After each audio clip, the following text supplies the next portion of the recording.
Pengeroyok polisi AKBP Dermawan ditangkap, 22 anggota pemuda Pancasila langsung ditahan. Polda Metro Jaya langsung menangkap puluhan anggota Ormas Pemuda Pancasila, PP, yang menjadi pelaku rusuh dalam demo di depan gedung DPR, Senayan, Jakarta Pusat. Total ada 22 orang yang ditetapkan sebagai tersangka dan langsung dilakukan penahanan di rutan Polda Metro Jaya. Kabid Humas Polda Metro Jaya Kombes Pol Endra Zulpan mengatakan, 22 tersangka yang diamankan karena menjadi provokator dalam aksi menuntut anggota DPR RI mencabut pernyataannya soal pembubaran PP. Dalam kegiatan demo tadi, kita amankan 22 orang tersangka.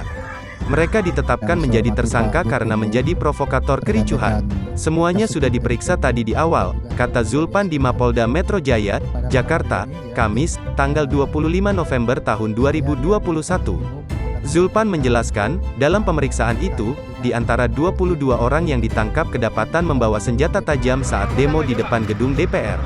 Penangkapan itu dilakukan berdasarkan aturan UU Nomor 9 Tahun 1998 tentang penyampaian pendapat di muka umum, jelas dituangkan larangan membawa benda terlarang saat demonstrasi. Semua membawa senjata tajam. Ini senjata tajam yang sebenarnya tidak perlu dibawa karena membahayakan orang lain bahkan melukai anggota polisi, ujar Zulpan.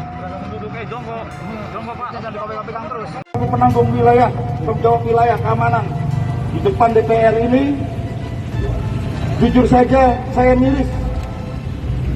Saya bersahabat dengan Ketua PP Jakarta Pusat, tetapi anggota kami justru dianiaya oleh rekan-rekan sendiri.